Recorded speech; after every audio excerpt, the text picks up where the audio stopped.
Hi, I'm Steve Berman, and welcome to Sometimes You Have to Talk to the Mayor. Our guests today are Vickie Owens, who is one of our crime prevention specialists, and Tim Dorn, who is our Chief of Police. Thank you both for coming to our show this morning. You bet. Good morning, Mayor.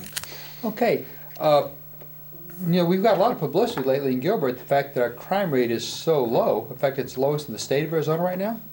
It's the lowest for any community with over 100,000 people in the state. Yes, sir. Great. Okay, but we still have some crime. Sure. That's why we need our police officers. Chief, what is the most common property crimes in Gilbert today and within the state, and what do we need to do to be aware of it, and what can we do to help? Well, unfortunately, some of the records that are being set here in Arizona deal with auto theft and identity theft. It's a statewide issue, and that identity theft is the #1 in the nation in Arizona, and Arizona's #2 in the nation for auto theft. Some of that is based on our proximity to the border, being a border state. Here in Gilbert, in addition to the auto theft and identity theft problems that we have issues with residential burglaries, and those are primarily open garages that we see that we have problems with. In addition to construction theft with construction materials, with copper wire, with appliances being taken out during construction. And then vehicle burglaries is also an issue here in Gilbert, where people leave their items inside the cars. Sometimes they lock them, sometimes they don't. And then we have people that will go through our neighborhoods, look inside cars, find things that are in there, and then take them for their own opportunity to make money. Wow. Okay, it's mentioned that Gilbert's the #2 in the nation for auto thefts. Can you tell me some of the things that you're doing to remain proactive in reducing vehicle thefts in Gilbert? We have a lot of proactive programs that we're involved with, and Vickie's going to talk about some of the crime prevention programs that we have here in a minute. But one program that we're very active with that we think is helping us reduce our auto theft problem here in Gilbert is our bait car program. I love that program. It's it makes for some interesting videos on the 5 o'clock news. But in addition to that, and we don't just do it for publicity, we post signs in areas where we have a little more frequent rate of auto thefts that warn people that there may be a bait car in the parking lot. We have more than one bait car that's available to us. And the bait car, for those who aren't aware of it, is a car that has specialized police equipment in it that allows us to record people. It sends an activation to police units. Police units respond to the area, and then allows us to take people into custody, not only for stealing cars, but also breaking into cars, which also helps us reduce our vehicle burglary problem here in Gilbert. Does it like automatically lock the doors so they can't get out and run away? It does several things that we don't like to tell the public about.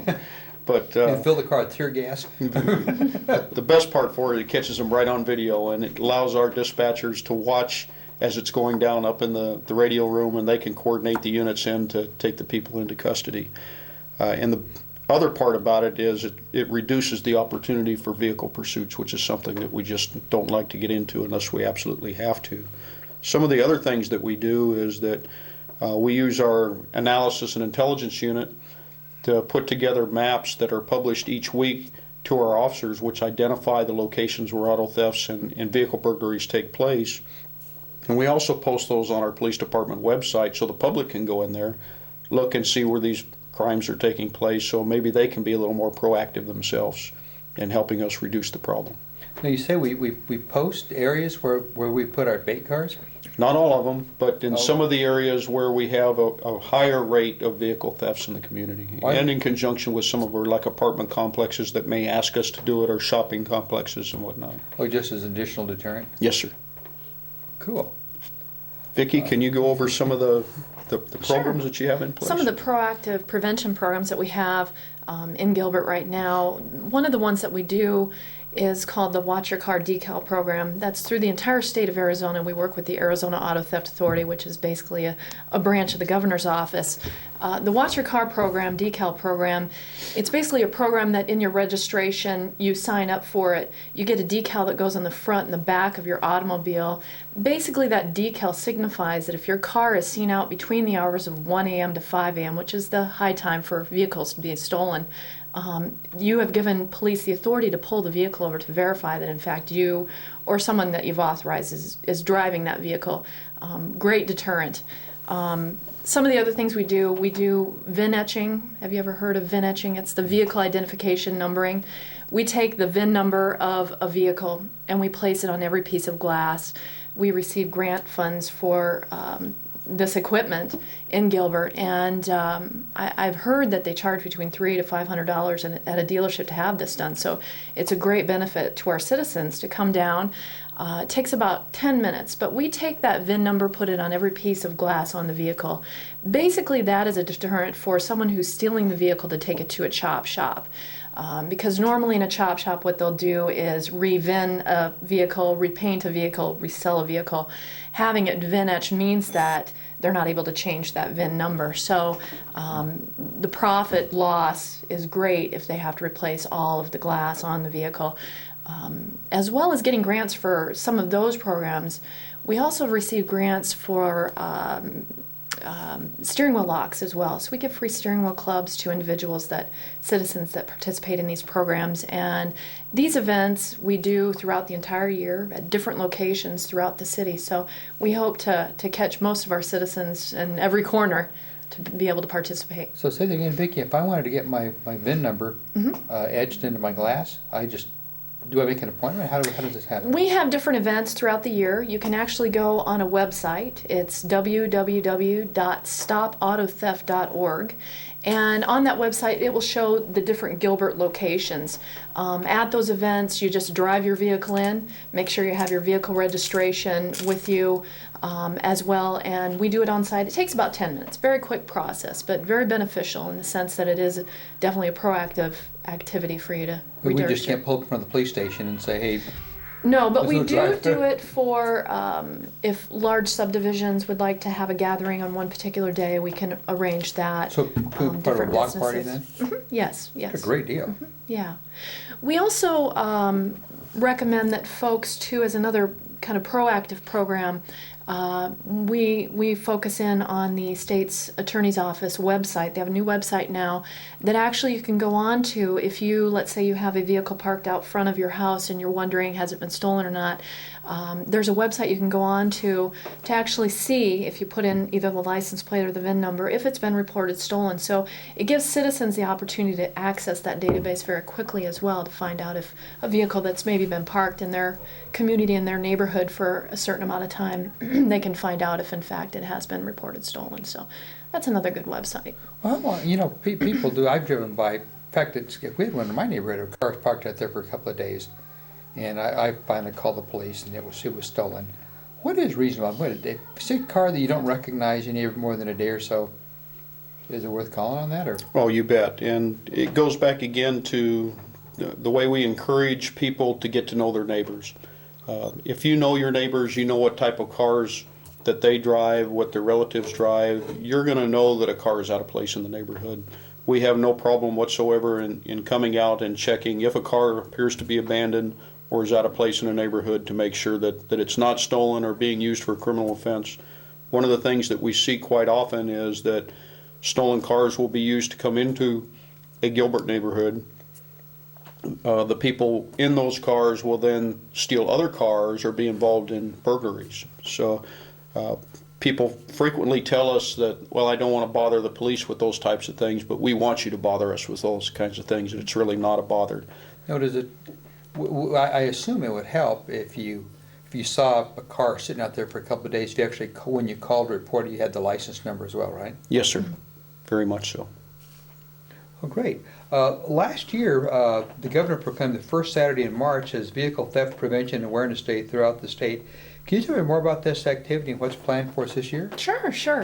Actually, that was a program that the Crime Prevention Unit in Gilbert began with the entire state because we felt that since the crime was really occurring throughout the entire state, we needed to coordinate our efforts with other law enforcement agencies. So we basically took it upon ourselves to draw up a proclamation that the governor has signed. This will be the third year that we're having vehicle theft prevention and awareness throughout the entire state of Arizona. Last year we had 64 different agencies throughout the state participate with us. It was the highest percentage as far as participation on one particular day throughout the state, but we're going to be doing it again this year, March 1st. An awareness day, you're going to hear a lot of advertisement via the radio throughout the entire state. And we'll be doing, again, VIN etching, free VIN etching, giving away free steering wheel locks, and really focusing in on the problem of auto theft, and that it is something that all law enforcement agencies throughout the state need to coordinate their efforts with. So we hope to have even more agencies participating. 64 was a tremendous amount. I believe there's about 120 agencies throughout the state, including all of the reservation police and so forth. So is auto theft, I guess that's one of our biggest problems in this.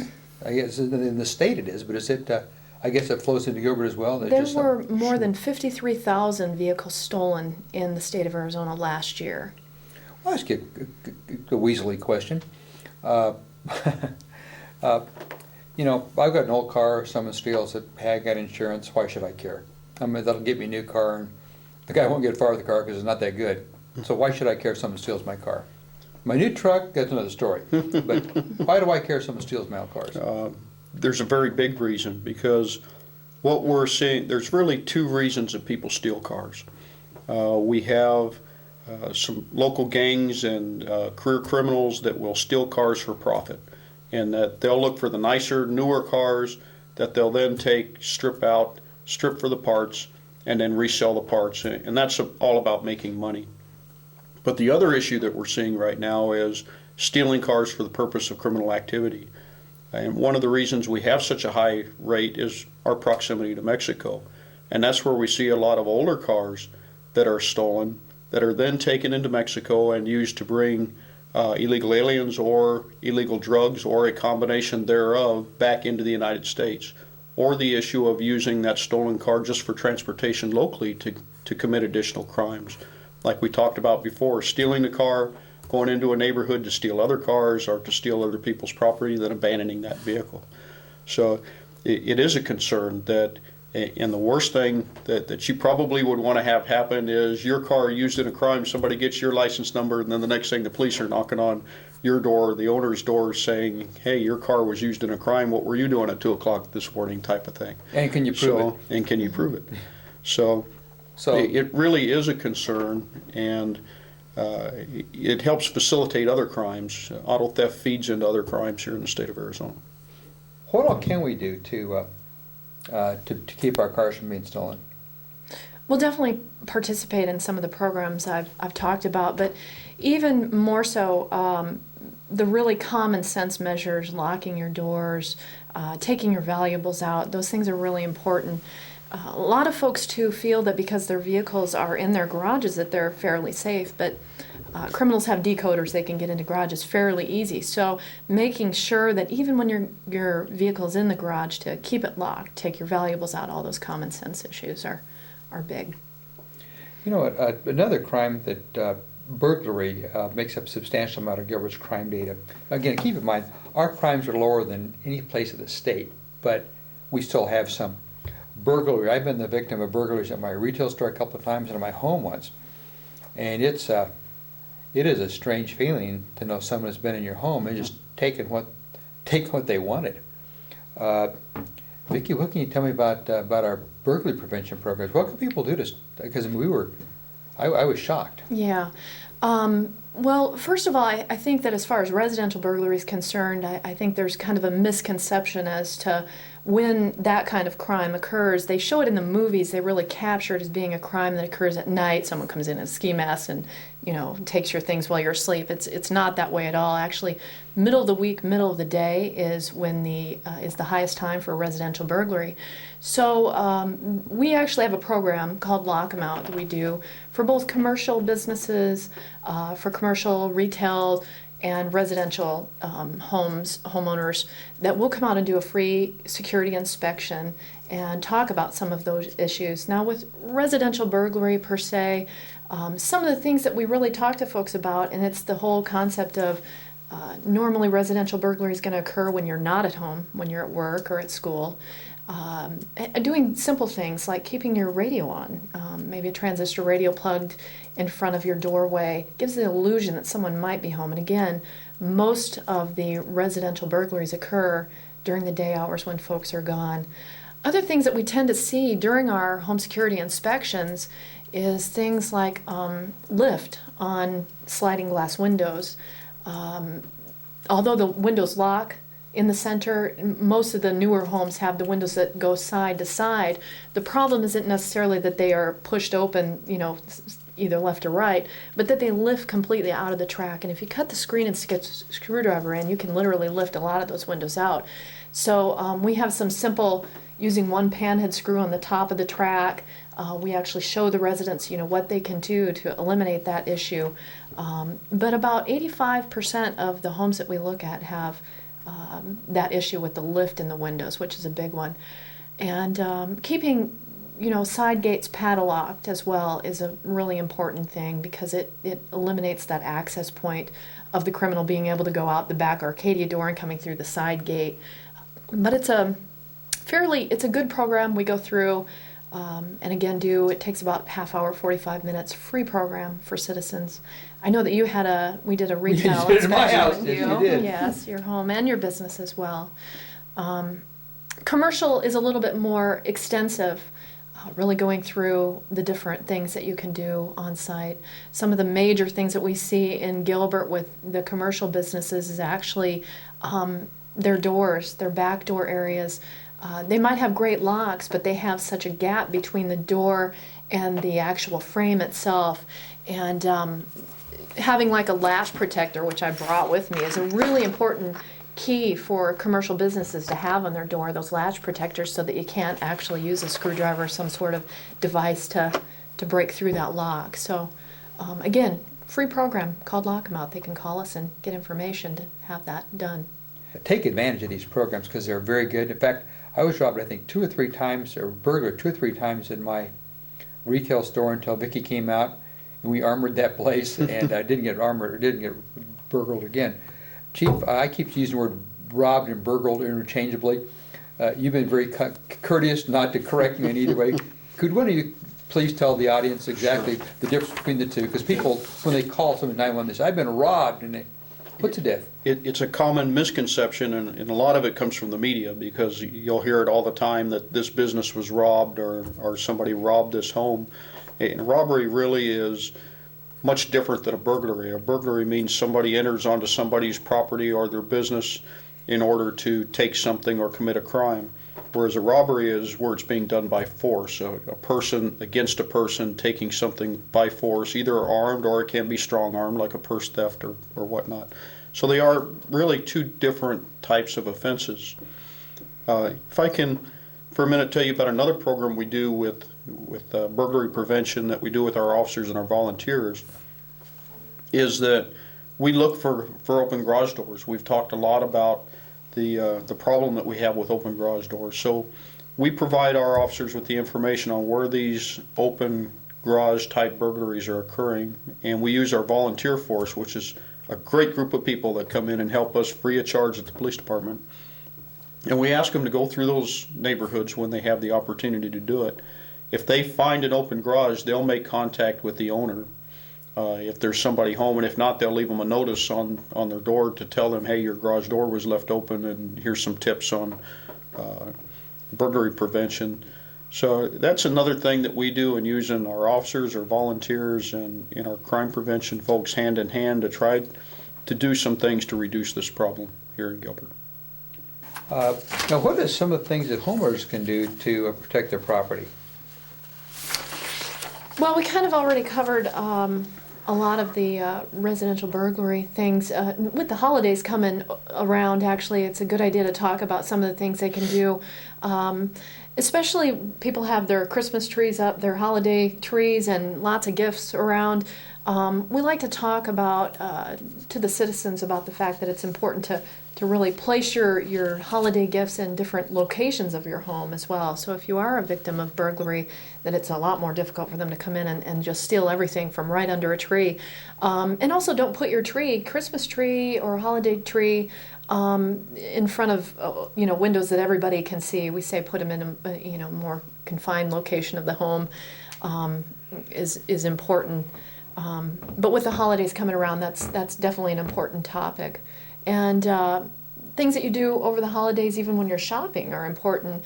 For instance, making sure that you're parking, if you're shopping at night, parking in well-lit areas closest to the doorways, putting your packages, gifts in your trunk as opposed to inside your car, because a lot of vehicle burglaries occur over the holidays too when folks are bringing gifts to and from their car, and don't carry so much to your vehicle at once. It's difficult to defend yourself if someone should approach you during the holidays and you have your arms full of packages. So buddying up with other folks when you're Christmas shopping is a good idea, and so those are important things to do that kind of intervene with as far as shopping is concerned and the holidays coming up. In terms of what we can do now, if what should a neighbor do? Your neighbor's out there, and you look out the window and you see someone carrying your neighbor's furniture out of their front door. It's the middle of the week, the middle of the day. You don't know the guy's moving, but you don't want to be a busybody. But you sure hadn't heard they were moving, and someone's sure moving out some stuff out of there. Mm-hmm. What should someone do? Definitely call immediately. I tell folks too, and No, even call that 911 or just call the regular number. yeah, I would call 911. We talk to people at block watches and so forth that if a lot of times folks know each other, it's a good idea. That's why the block watch program is so important. You're going to know what looks suspicious in your neighborhood.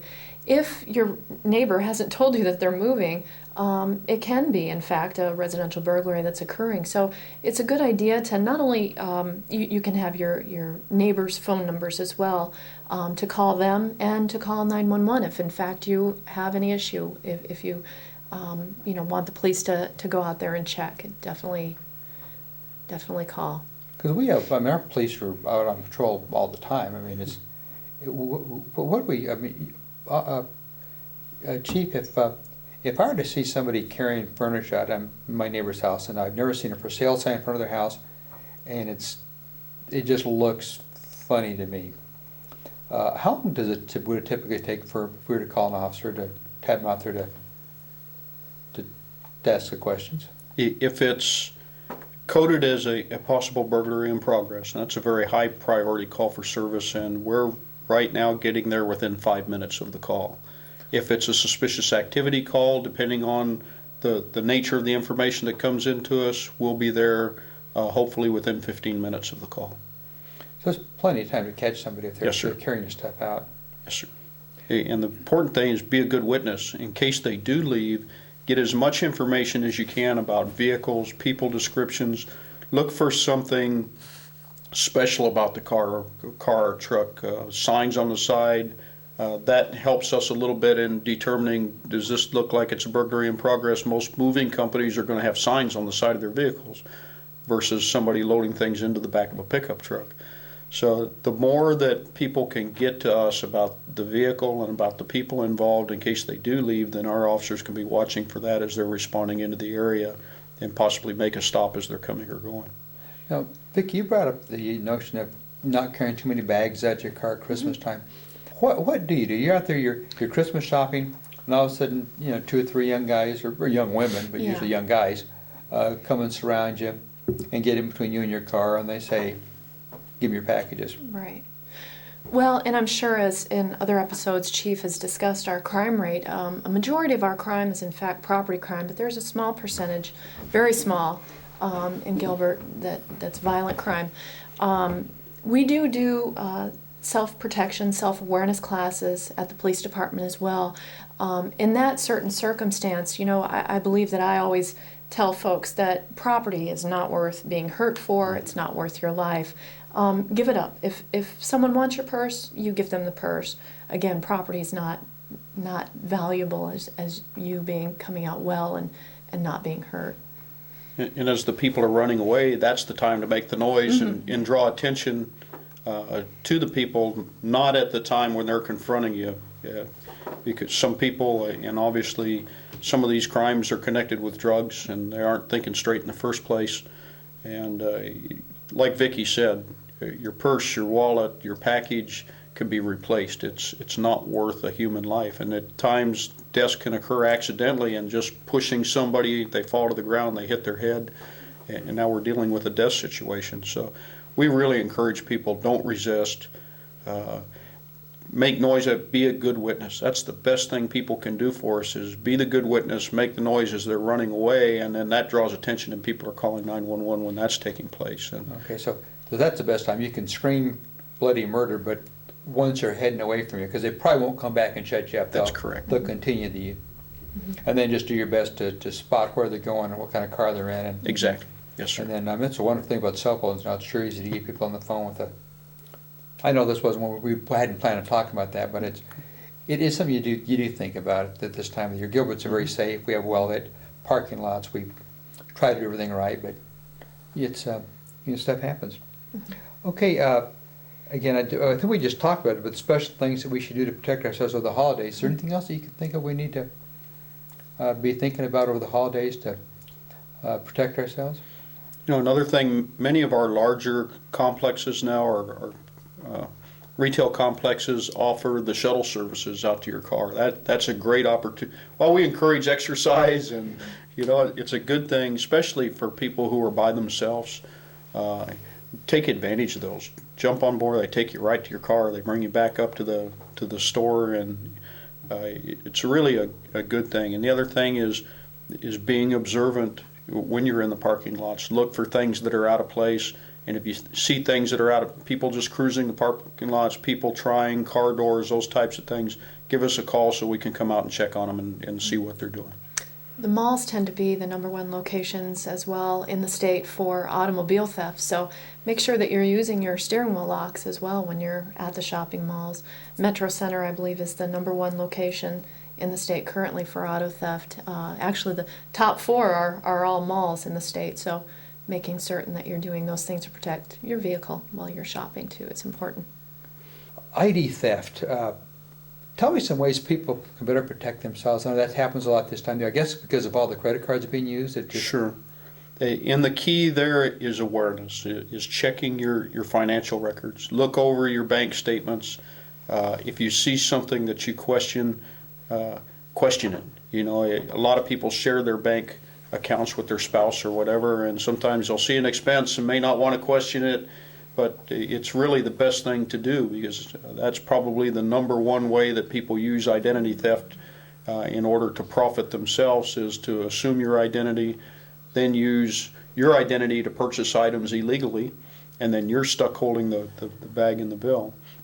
Participating in some of the shredding programs, have a shredder in your home.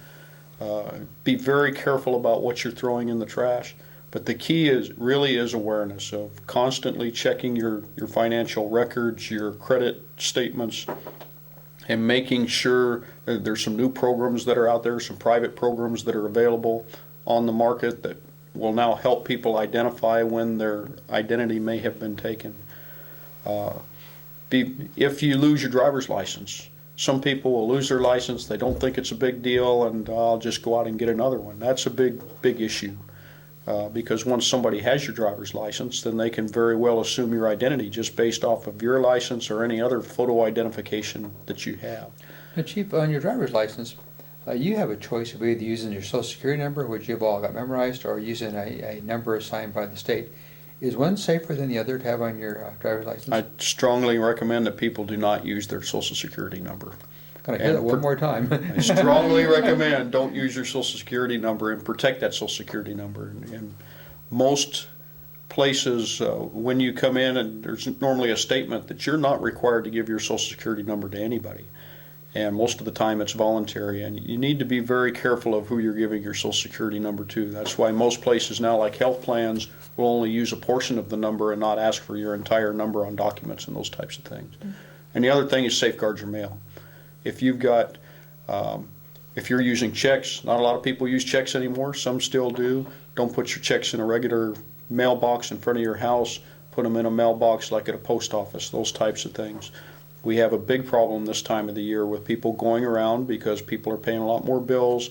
They're getting a lot more materials in the mail. Tax statements are starting to come in, and people will go through mailboxes and pick out those types of documents or letters that they think may contain information that has things that will help them assume a person's identity.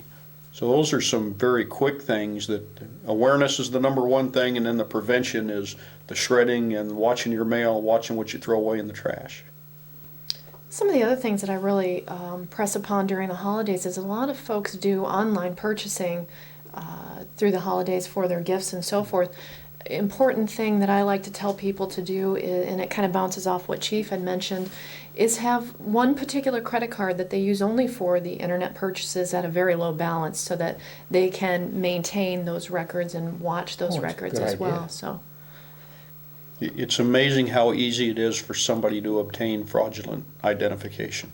We're stopping people on a regular basis that go places and spend $25 and have an identification card made up that looks very realistic, that is totally false, that has nothing to do that. That's why a lot of, as we're going into the holiday season, businesses have two forms of ID, and really take a look at the types of ID that you accept from people to make sure it's a government issued type identification that you're very familiar with.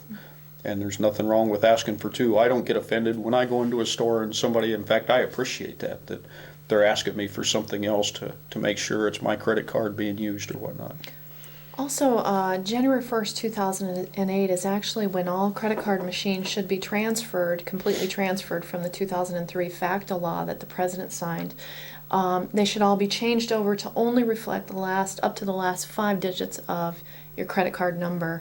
So make sure that if you are at any business after January 1st, 2008, you notice that your entire credit card number is printing on there, that you make a note with them, let them know, let the managers know that in fact that they should have changed that machine over, and hopefully they will be changing that machine over, because that is a big issue as well, is having the entire credit card numbers printed, especially at restaurants. I tend to see that occur a lot. You have a lot of information on those receipts that you leave behind when you leave the table that can be stolen, and identity theft can occur. Purchasing, especially online, using just what you leave at a table at a restaurant is something that can occur to individuals as well. So, Wow. We just recently arrested some subjects on a case here in Gilbert that were at one of our businesses, were shoplifting. The officers were called, took them into custody as they were getting into their vehicle. Inside the vehicle were hundreds of identifications and credit cards of people that they had taken. These folks were living out of their car, and that's what they were doing for a living, is they were going from business to business using people's credit cards, driver's licenses, those types of things that they had stolen from other people to assume their identity, and then charging things to their accounts. They can also take a credit card and change out the strip on the back, or they take a legitimate credit card in their name and swap out electronically the strip, the magnetic strip, so it's charging to another account based on finding somebody's credit card in the trash that hasn't been cut up, those types of things. So it is a significant issue that can really cause people a lot of heartache for quite a while if they don't adequately protect themselves. Ooh. Wow. Okay, Vickie, we've got the state's East Valley Neighborhood Summit. Tell me a little bit about that. well, it actually takes place in March, usually the weekend after the Public Awareness Vehicle Theft Prevention and Awareness Weekend. It's really a great training area for citizens throughout the entire East Valley to come, and it's agencies that coordinate their efforts and train on a variety of issues. I know that they touch upon in great detail ID theft and things that citizens can actually do and business owners can do to better protect themselves and their clientele as well. So we participate, we do teach. Most of our teaching during the summit is on personal protection, which includes some identity theft issue. But that's another great opportunity for citizens of Gilbert to participate in that. You should be seeing it coming around in the papers anytime soon. Well, great. Well, this has been one of our better sessions. I appreciate the good. Any final things you'd like to say? I know we're going to do another one here pretty soon. But anything else you want to? Final reminders as we go into the holiday season? Well, this is my chance to really brag about our crime prevention unit. We've got 4 folks in there that are just, I can't say enough good things about them. They work very hard for this community. They've got a reputation throughout the state of Arizona for the quality of work that they do and the excellence and they bring things to the legislature to try to make things better for our citizens. And we can all be very proud of folks like Vickie here that work hard for this community and do a great job for me, and I appreciate what they do. Thanks a lot. And who are our 4 crime prevention specialists, Chief? We've got Kim Kelly, Vickie Owen, Mary Jo Kuzmic, and Clyde Allred. Well, great. Well, thank you both. We've got, I think, the finest police department in the state of Arizona. We've got a great police chief, we've got a wonderful crime prevention specialist. But the one thing that we need to make to keep us the safest community in Arizona is everybody else has to help. And so if you see a car in front of your neighbor's house that's been there for a day or two longer than it should be, give us a call. If you see some moving furniture out of your neighbor's house, don't be reluctant to give a call, let the police officers come out and let them sort it out. Because it may be nothing. If it is something, you'd want someone to call for you as well. So again, Gilbert's a safe community, but it's safe if we all chip in and we all do our share. Thank you for coming, and thank you for seeing. Sometimes you have to talk to the mayor.